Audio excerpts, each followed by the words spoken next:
Oi, gente, como é que vocês estão? Então, no vídeo de hoje a gente vai falar um pouco sobre Midnight Gospel e, na verdade, é uma análise sobre o terceiro episódio, com base em algumas coisas que eu notei que já foram muito comentadas e outras que eu senti falta. Percebi algumas coisas que talvez outras pessoas não tenham percebido, então estou vindo aqui falar. Ou talvez esteja sendo redundante caso você já tenha visto em outro lugar antes de mim. Mas antes eu preciso lembrar vocês que eu faço atendimentos de tarô junto com alinhamento energético, que é uma técnica que eu desenvolvi, que utiliza o baralho, né, que utiliza o tarô como elemento conectivo entre eu e você, consulente. Então serve para que ele seja a ponte entre o que eu faço e o seu corpo energético. É bem interessante, caso vocês tenham interesse, vocês podem entrar em contato comigo através do ocaldesempre@gmail.com. E eu também gostaria de dizer a vocês que eu dou instruções tanto sobre magia quanto instruções sobre tarô. Então, caso vocês queiram aprender comigo de uma forma mais pessoal, de uma forma mais próxima, só vocês entrarem em contato comigo através do mesmo e-mail que está aqui na tela.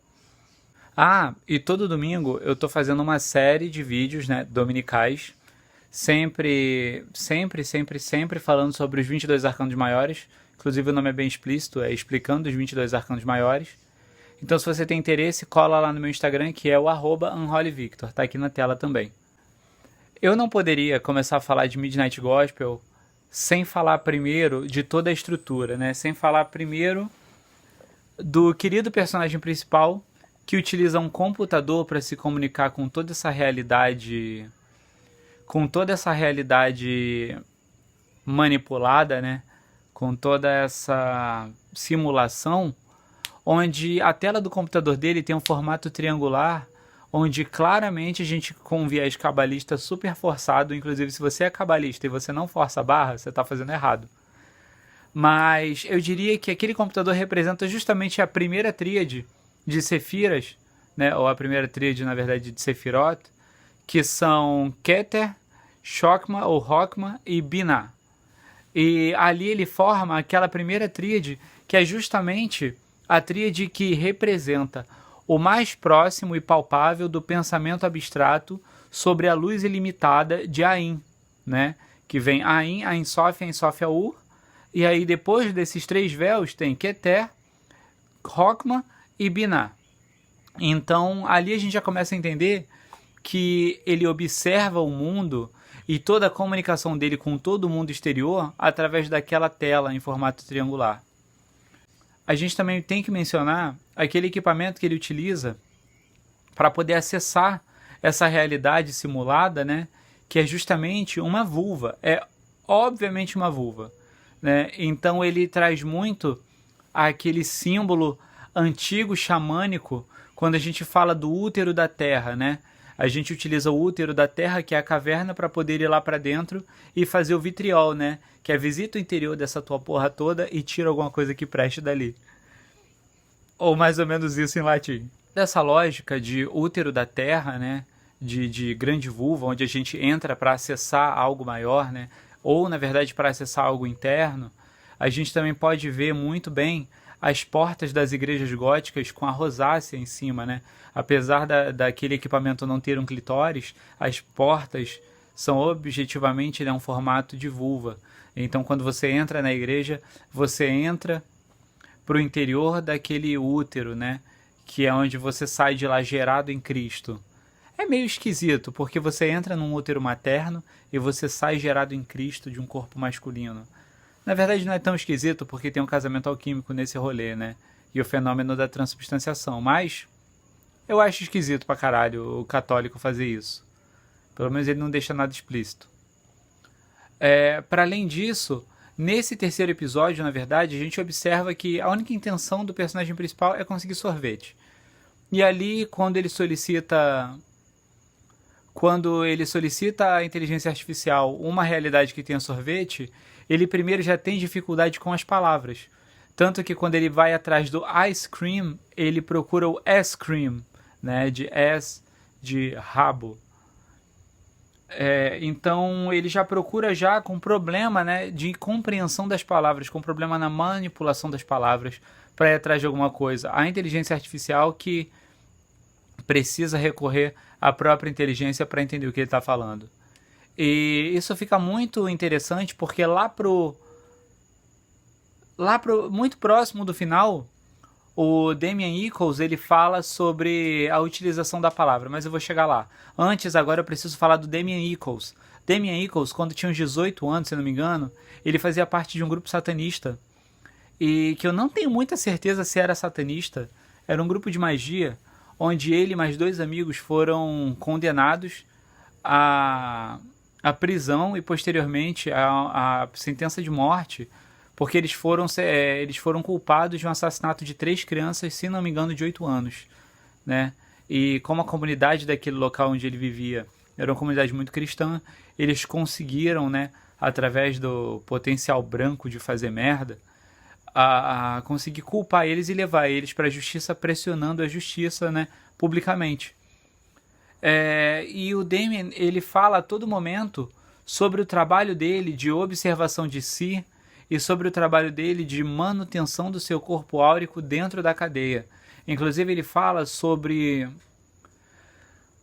os espancamentos que ele sofria lá dentro da cadeia, e ainda que ele sofresse espancamentos, como ele não tinha como recorrer à medicina, já que ali ele não teria esse tipo de benefício, né, ou de direito, que na verdade eu acredito que não seja um benefício, é somente um direito, ele recorre à magia para conseguir lidar com isso. E nessa, quando o Damien Echols ele fala sobre tratar de si, ele claramente está falando de cura, cara. Ele não está falando sobre vou manter a minha cabeça anestesiada porque eu tô com o corpo completamente fudido e vou esperar sarar sozinho.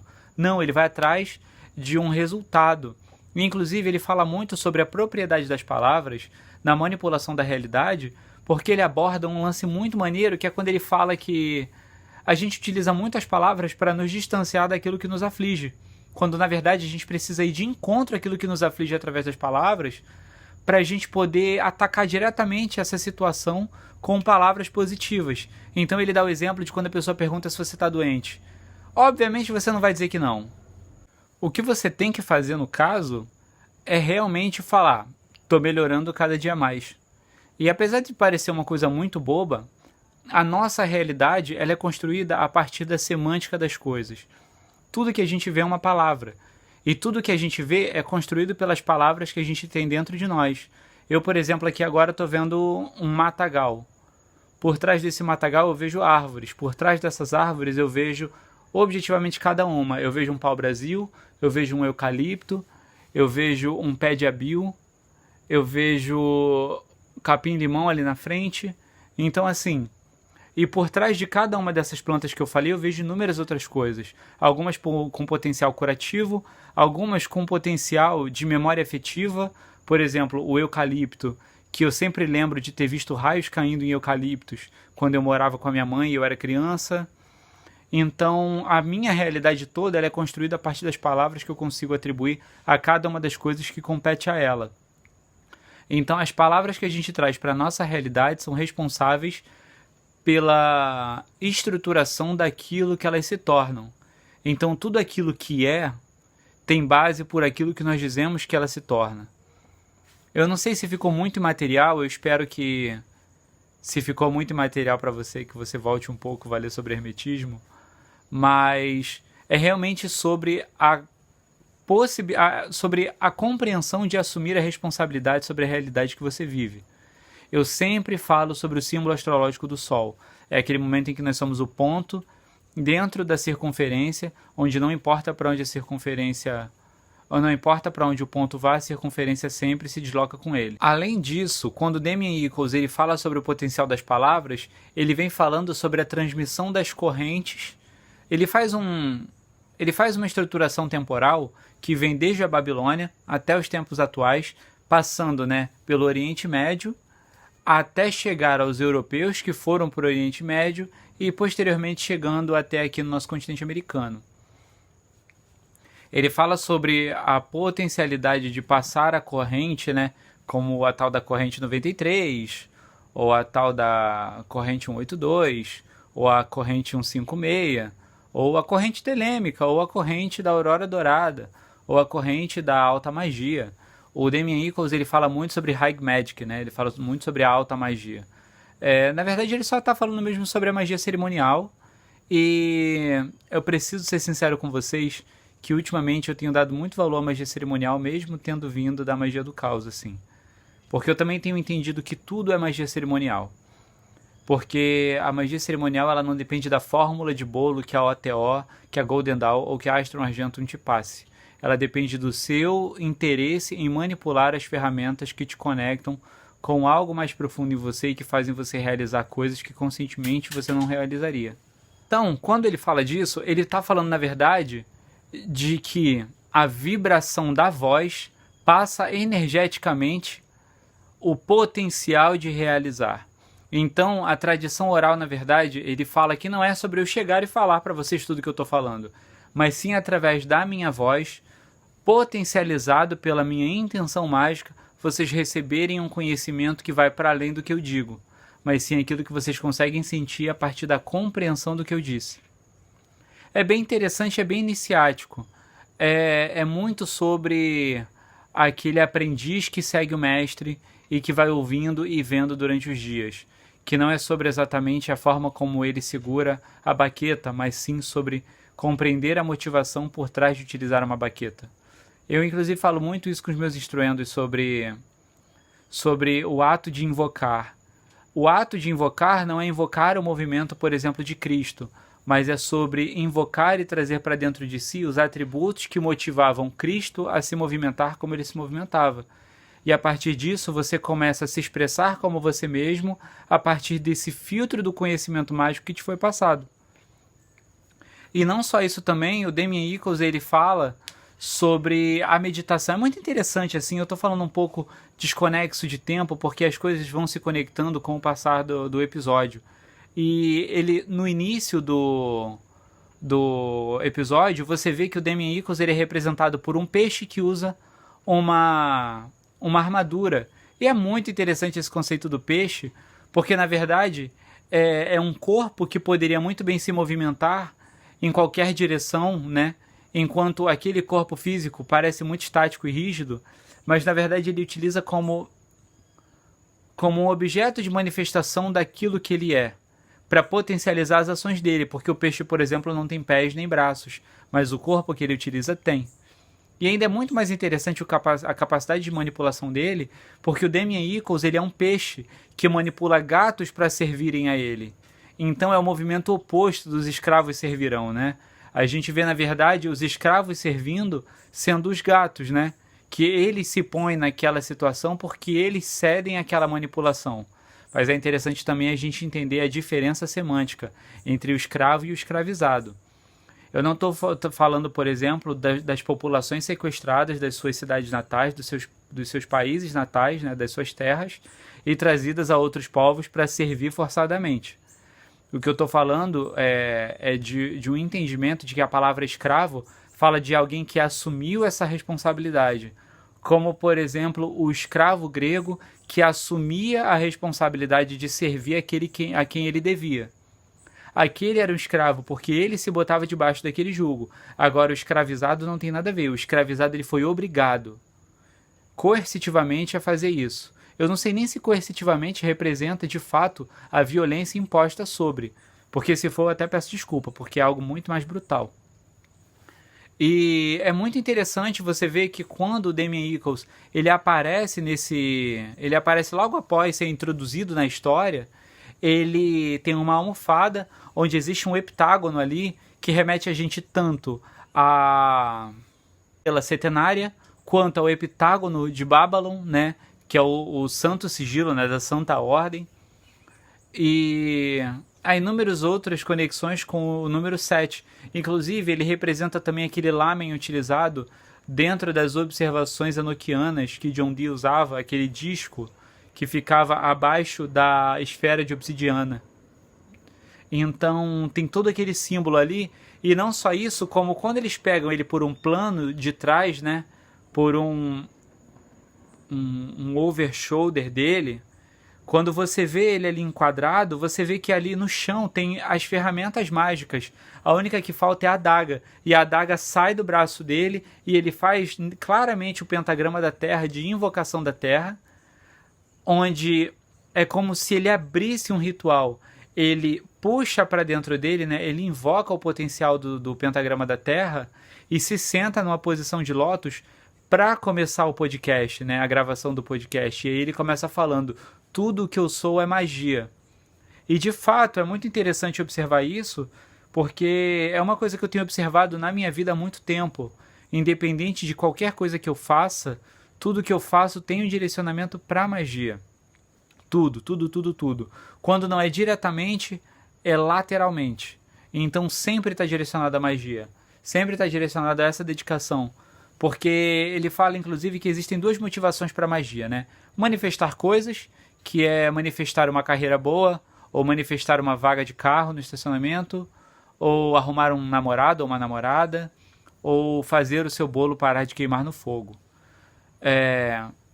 E também existe, né, a manutenção espiritual, que não é exatamente com essas palavras que ele fala, mas, se eu não me engano, é a sustentação espiritual. Onde a partir daquele momento ele introduz todo o processo de iluminação, e a partir daquele momento ali o episódio pega fogo. Porque ele vai falando sobre... sobre as características da magia de nos levar a uma iluminação consciente, né? Onde a nossa consciência ela passa a ser reconhecedora dos momentos presentes, e o reconhecimento do momento presente volta lá atrás quando ele fala da importância da meditação, que é o foco da intenção e o foco da energia na realização das coisas que você quer. E isso também já linka com a primeira intenção da magia que ele fala, que é sobre a realização das coisas. Então, automaticamente, quando você busca uma sustentação espiritual, você já realiza as coisas que você quer e você já mantém a sua concentração focada. Quer dizer, se a concentração é focada. Mas, a partir daquele momento, ele fala sobre a consciência solar e o corpo solar. A consciência solar, ela desperta a sua consciência para o entendimento da realidade. E o corpo solar, ele condensa essa consciência a ponto de criar um invólucro onde ela mantém a sua consciência perpetuamente da forma como ela está. E, inclusive, bate muito com alguns ensinamentos, com alguns pontos de vista que eu vi dentro da Astrum Argentum, que falam sobre aquela visão que muita gente fala que é egoísta, eu acho maneira pra caralho, sobre quando você reencarnar, você voltar a partir do momento onde você deixou o seu trabalho parado, para que você possa dar continuidade e fazer um trabalho contínuo de evolução também daquilo que você quer entregar aqui. Caso você reencarne, caso você não reencarne, foda-se. Caso você não acredite em reencarnação, foda-se também. Mas, primariamente, o símbolo máximo de tudo aquilo é o barco que carrega ele. Eu poderia dizer 1000 vezes que foi sobre aquele processo de iluminação que ele passa, né? Eu não vou dar um spoiler aqui, mas ele passa sobre um processo de iluminação no final do episódio, que é muito interessante, onde ele mostra coisas que atraem diretamente, né, o podcaster, né, que está ali entrevistando ele, e ele sempre é atraído, e o Damien Echols sempre chama ele, né, para ele não desviar a atenção, para ele seguir na linha reta, né, e é muito engraçado que nitidamente o Damien Echols nunca entrou ali onde ele entrou, mas ele sabe exatamente para onde ir. E junto com ele, né, o podcaster que está entrevistando ele segue junto, e ele não faz a menor ideia do que ele tem que fazer. E ao mesmo tempo, ele cruza, o podcaster cruza a porta junto com o Damien Echols, e ele não passa por nenhuma transformação, somente o Damien Echols. Aparentemente precisava de um nível de consciência que o podcaster não tinha, ele somente acompanhava toda aquela confusão acontecendo ali. Porque a única coisa que ele queria era sorvete para agradar alguém. Então, analisem o barco, porque dentro do barco vocês observam exatamente vários símbolos que já demonstram já que o Damien Echols está no caminho da iluminação. Os 3 olhos no topo de uma torre, vocês também podem observar a forma como ele toca o piano, e ele toca o piano de uma forma onde o piano faz com que os gatos realizem alguma coisa, ele não dá ordens em si. Mas, ao mesmo tempo, ele conhece exatamente como os gatos se comportam. Então, em muitos momentos, ele não usa magicamente uma música. Ele simplesmente usa um laser para poder excitar o gato, né, e deixar o gato borbulhando ali para que ele realize uma ação. Então, aprendi muito com esse episódio.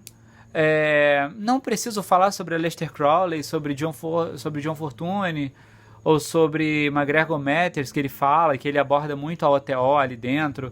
Ele fala muito sobre a Golden Dawn. Na verdade, ele fala muito mais sobre a Golden Dawn do que sobre a OTO. Ele somente fala mesmo que o Aleister Crowley comandava a OTO quando ele morreu, e é isso. Mas em tese ele fala só sobre uma cronologia do trabalho da magia cerimonial, porque o Damien Echols ele é um mago cerimonialista, tanto que ele tem um trabalho angélico muito foda, ele tem um trabalho de treinamento mágico muito foda. Recomendo que vocês entrem no site dele, é muito bom. Então é isso, assim, essa parte mais teórica sobre as ordens e tudo mais, pra mim é muito desinteressante, porque o episódio falou de 1000 coisas que vão muito mais além do que isso. Então espero que vocês tenham gostado. Esse episódio foi muito bom pra mim. Assisti ele umas 4 ou 5 vezes, ou 6. E pretendo assistir mais outros episódios agora, porque eu não terminei de ver a temporada toda. Eu parei aqui pra poder fazer esse vídeo pra vocês. E caso eu ache algo mais interessante ali dentro, eu falo com vocês. Antes tem um episódio sobre Cristo que é bem legal, vale a pena vocês verem. Então por hoje é isso, não se esqueçam de curtir o vídeo, de compartilhar com seus amigos esse vídeo, de se inscrever no canal, assinar o sininho. Não se esqueçam dos meus serviços e o meu contato é o causdesempre@gmail.com. Muito obrigado pela atenção, eu sou Vitor Vieira, esse é o canal Caus de Sempre, fiquem com Deus e cuidado com ele.